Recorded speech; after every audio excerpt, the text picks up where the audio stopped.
Friends, welcome to my channel. So today we are gonna study reproduction in lower and higher animals. So let's begin. As we know, reproduction are of two types. First one is asexual and second is sexual. In asexual, only one parent is involved and they are exact copy of their parent. In sexual reproduction, there includes fusion of male and female gamete. In asexual reproduction, clones are formed, which means they are genetically identical to their parents. So, mostly lower animals produce asexually. So, the first type is gemule formation. So, in this what happens is during unfavorable condition, large number of cell aggregates that is produced asexually. These cells are known as erignocytes. Under favorable condition, that is when water and temperature is favorable, they burst open and each individual cell is now capable of producing as new organism. Second one is budding. So for example, we'll take a hydra. A tiny hump appears in on parent hydra. This bird grows, then it breaks off and becomes an independent hydra. This bird breaks off and becomes an independent hydra. Now moving on to the second part, that is sexual reproduction. So it involves production of offspring by the formation of fusion of gametes. It involves meiosis. There are basically two main phases. First one is juvenile phase and second is reproductive maturity phase. In juvenile phase, there is a physical growth phase starting from the birth. In reproductive maturity phase exhibits various events. First is pre-fertilization, that means formation of gametes, which is known as gametogenesis, and then transfer of gametes. Second is fertilization, which is the most important thing, that is fusion of male and female gamete. And the third one is post-fertilization, that is formation of zygote and embryogenesis, which leads to production of offspring. Each of these three we are gonna study in detail now. Human reproductive system. So let's see what are the important gonads, that is sex organs and gametes. So in male the most important sex organ is testis and in female it is ovary.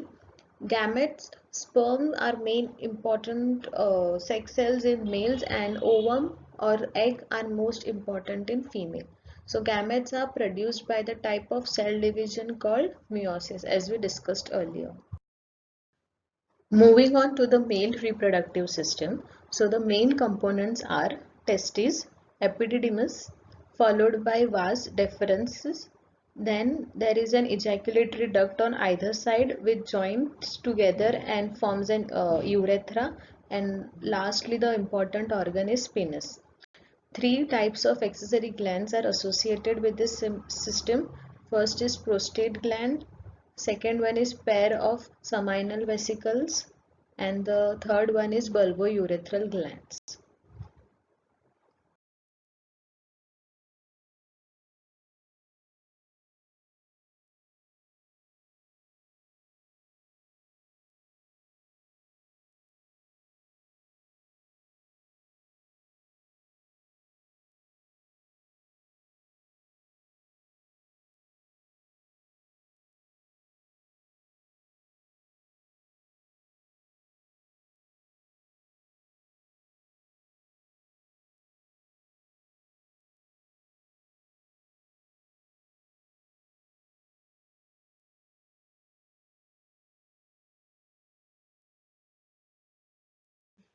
So let's see what is testis. So testis has an ellipsoid shaped organ, as you can see over here. It has a covering. So the testes are enclosed in a sac of a peritoneum which is known as tunica vaginalis. Inside tunica vaginalis, the covering is tunica albuginea, and inner covering is tunica vesiculosa. Now let's see the vertical section of testes. So the testis is internally divided by fibrous septae into globules. Now this globule contains 2 to 3 coiled seminiferous tubules, as you can see over here, and this the seminiferous tubules join together posteriorly and forms a rete testis, and this rete testis then give rise to epididymis. Now let's have a look on the cross section of seminiferous tubules. So seminiferous tubules are lined internally by cuboidal epithelium. These are the cuboidal epithelium, and in between the cuboidal epithelium there are pyramidal shaped cells which are known as Sertoli cells. And between them there is cells which is known as interstitial cells or cells of Lewis. Moving on to the further part, which is epididymis. So it is formed by rete testis which joins posteriorly and forms epididymis. Maturation of sperm takes place in epididymis. It has three parts: the head, which is also known as caput, body which is known as corpus, and the tail which is known as cauda. The epididymis ends into a long muscular duct which is known as ductus deferens. It is also known as vas deferens. So it leads to the transport of spermatozoa from the tail of the epididymis to the ejaculatory duct. Moving on to the gland part, that is most important gland, which is seminal vesicles. So these are the accessory glands of the male reproductive system. These vesicles are two lobulated organs which 5 centimeter long. So these are the seminal vesicle, as you can see over here. This seminal vesicle and vas deferens join together and forms an ejaculatory duct. This ejaculatory duct are less than 2.5 centimeter long, and they are formed by the union of vas deferens and duct of seminal vesicles. This pierces, the ejaculatory duct pierces the prostate gland posteriorly and open into the urethra.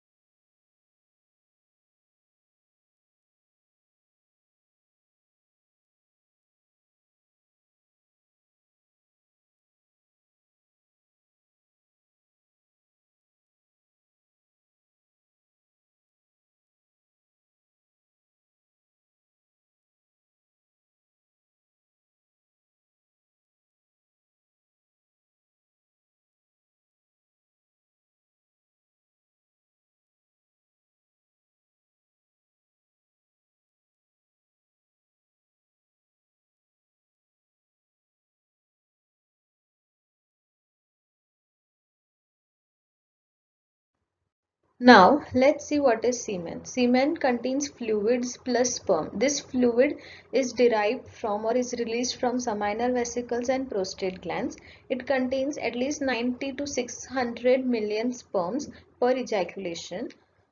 Semen contains alkaline, sugar, protein, etc. The function of semen is to keep the sperm alive in the fluid and help the sperm to swim vigorously. Moving on to the female reproductive organ.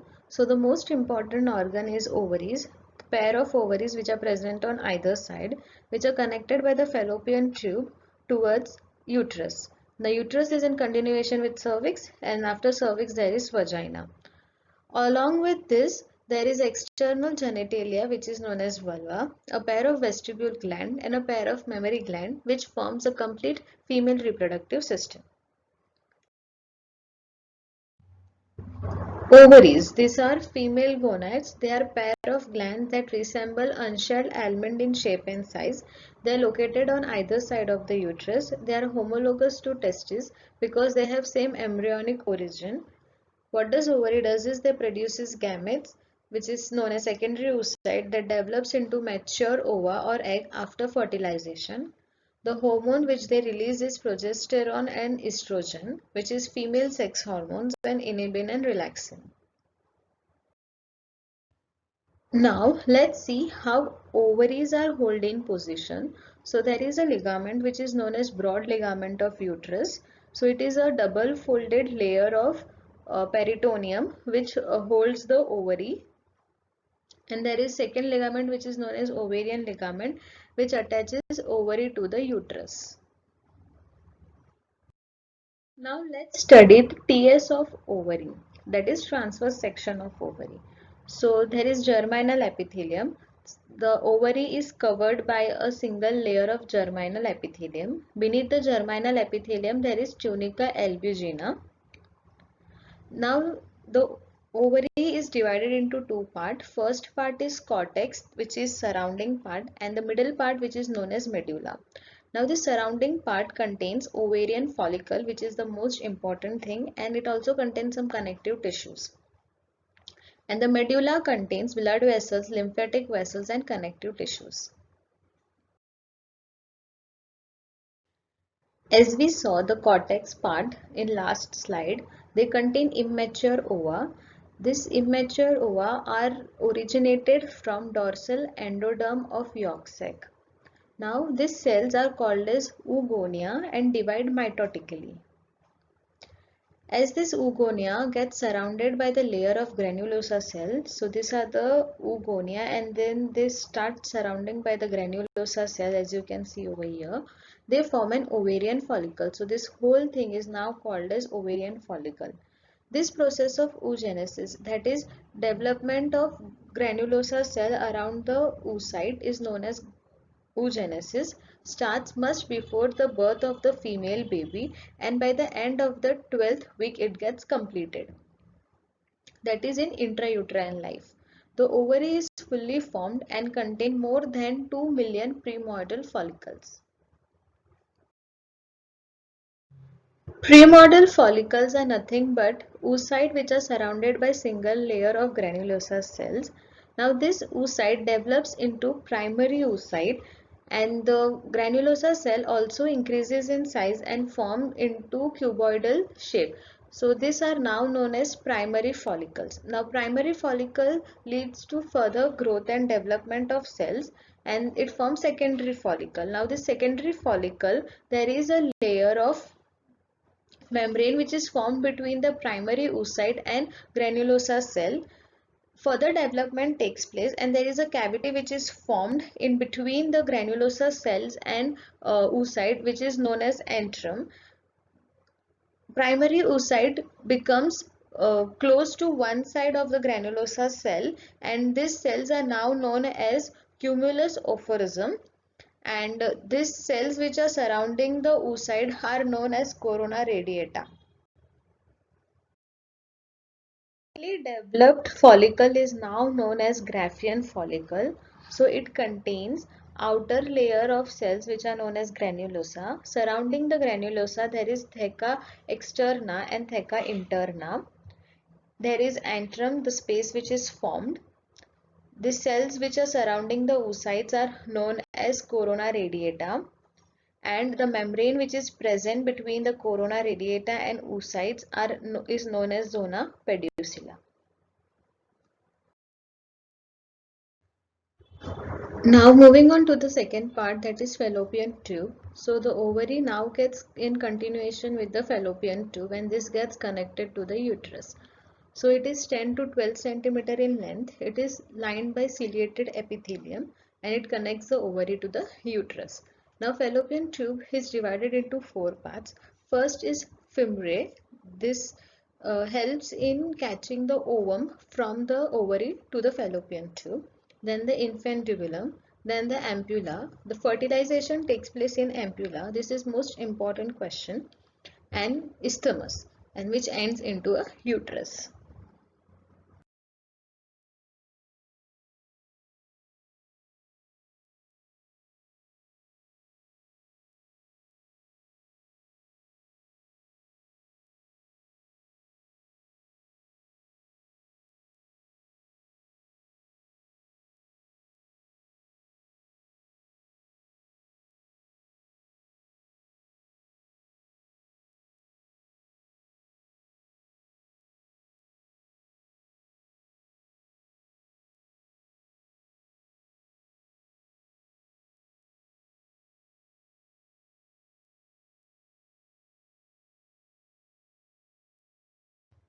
Following the cervix, there is vagina. It is lined by a stratified non-keratinized epithelium. It is covered by a fold of mucous membrane which is known as hymen, and it is tubular in structure. Moving on to the external genitalia, which is also known as vulva. It contains vestibule, post labia minora, this labia minora which joins posteriorly and form fourche, labia majora covering the labia minora which join posteriorly and form posterior commissure, clitoris, and mons pubis. Menstrual cycle, it's a series of cyclic event that takes place changes in the ovaries and uterus. So these changes are under the effect of gonadotropes and the ovarian hormone. The gonadotropes are FSH and LH, which is follicular stimulating hormone and luteinizing hormone. And the ovarian hormones are estrogen and progesterone. This cycle are repeated periodically after every 28 days. This cycle is divided into four phases. First one is menstrual phase, second is proliferative, also known as follicular phase, ovarian phase, or secretory or luteal phase. Now we'll study these four phases in detail.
Now let's see what is gametogenesis. So the process of formation of gametes is known as gametogenesis. So in male it is sperm and in female the gamete is ovum or egg. So when there is formation of sperm, it is known as spermatogenesis. That is the process of formation of male germ cells of sperm production. So it occurs in seminiferous tubules of testes. And oogenesis, that is the process in which the ovum or egg is produced along with the three polar body in a programmed series of division. It is called as oogenesis, which we'll see what are polar bodies in our further slides. Now let's see the mechanism how spermatogenesis takes place. So spermatogenesis is divided into two parts. First is formation of spermatid and second is spermiogenesis. Formation of spermatids, there are three phases. First phase is multiplication phase, second phase is growth phase, and third is maturation phase. So in multiplication phase, the germ cell starts to divide mitotically and here the chromosome number remains 46. When they divide, they enter and form primary spermatocytes. Here also the chromosome number remains 46. Then there is meiosis 1 and they develop into secondary spermatocytes. Here there is a reduction of chromosome number and becomes 23. Again meiosis 2 takes place and there is formation of spermatids. Now these spermatids undergo maturation phase, and this phase is known as spermiogenesis. So this spermatides now get transferred into spermatozoa. So this spermiogenesis is transfer of non-motile rounded and haploid spermatid into the functional and motile spermatozoa is called as spermatogenesis. The main aim is to increase the motility of the sperm by reducing the weight and development of locomotory structures. So what changes takes place in spermatids is acrosomal forms from Golgi bodies. Mitochondria becomes spiral. So this mitochondria becomes spiral so that energy is provided, and the centrioles are formed which are placed at proximal and distal end of the neck. Now let's see what are the steps in oogenesis. So basically here also includes three steps. First is multiplication phase, second is growth phase, and third is maturation phase. So the germ cell starts to divide and forms oogonium, which is further differentiated into primary oocyte, which includes in growth phase, and then meiosis 1 takes place. So this leads to formation of unequal cell. The larger cell is known as secondary oocyte and the smaller one is known as first polar body. Meiosis 2 onset takes place, but it is not completed. Once the ovum gets fertilized, that means the sperm enters into the ovum, second meiosis gets completed. So this leads to formation of larger cell which is known as ovum, and formation of secondary smaller polar bodies. So this is how oogenesis takes place, and this is the diagram of female gamete which is ovum. Nucleus is called as germinal vesicles, and cytoplasm is known as ooplasm. Now let's see what is fertilization. So fusion of haploid male and female gamete result in formation of diploid zygote. So this is the normal definition of fertilization. So what are the steps which takes place in fertilization? So first is binding of sperm to zona pedicella. Then there is an acrosomal reaction.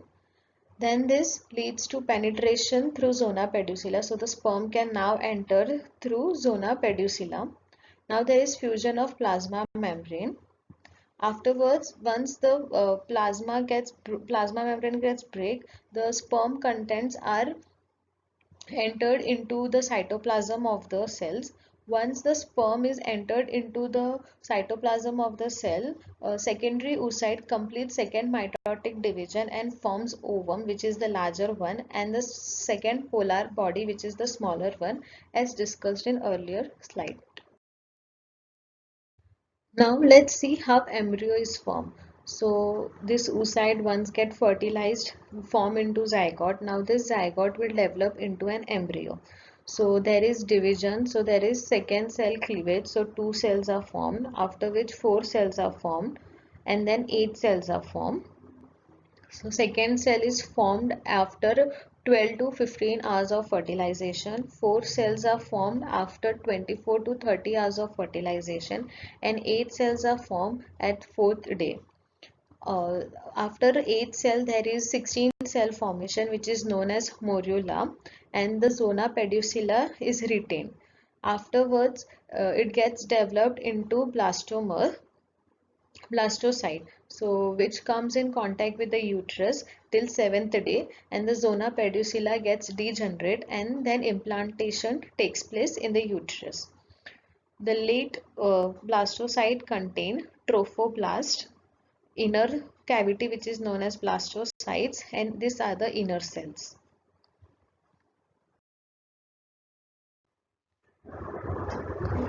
Implantation. So implantation means the embryo gets implanted into the endometrium of the uterus. So the process begins on 7th day and ends at 10th day of fertilization. As we saw in blastocytes, we have trophoblast which multiply and gets converted into syncytial trophoblast, as you can see over here, and the inner cells which are known as cytotrophoblast. This syncytial trophoblast gets implanted into the endometrium of the uterus. Following implantation, there is a process which is known as gastrulation which takes place, in which there is formation of three germinal layer, that is ectoderm, endoderm and mesoderm, through which development of organ takes place. Now let's see pregnancy. So pregnancy is also known as gestation. It is 28 days from the last menstrual cycle. It is divided into three trimesters of 3 months each. So the first trimester, that is first 3 months, the fetus is implanted into the womb of the woman. During first month, the lungs are formed, the heart starts beating and the spinal cord is growing. The placenta also develops at this point in the first trimester. In second trimester, the baby begins to grow rapidly. At the start of the fourth month, the baby has fine hair covering the body and can curl the fingers. By the 20th week, that is fifth month of gestational period, most women begin to feel the movement of the fetus.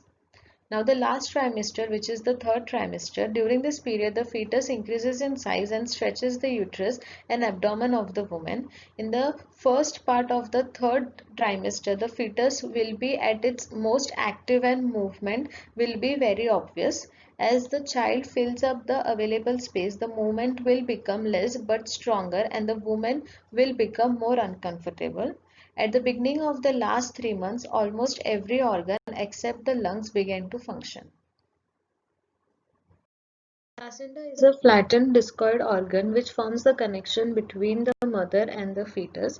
So this is feto-maternal organ. It is made up of two components. First is from fetal part, which develops from the chorionic sac, which is also known as chorionic villi, and the second part which is developed from the endometrium, which is also known as decidua basalis layer. The placenta and the umbilical cord are the transport system for the substance between the mother and the fetus, so which includes blood vessels also. So the functions of placenta are to provide protection, nutrition, respiration, excretion and hormone production in fetus. Parturition means the process of giving birth to a baby. So this process is initiated by a labor pain. Labor pains are initiated by oxytocin hormone released from the pituitary gland, causing uterine contractions. So there are three stages. The first stage is the cervix get relaxed and causes dilatation of the cervix. The first step is dilatation of cervix. The second step is uterine contraction, which leads to delivery of the fetus. And the third is placenta gets expelled.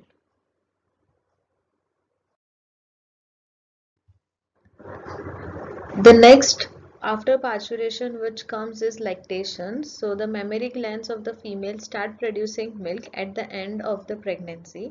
Prolactin is the hormone which is responsible for production of milk. The fluid secreted by the gland soon after the birth is called as colostrum. The colostrum contains protein, lactose and mother's antibodies, which are very helpful for the fetus to fight against infection.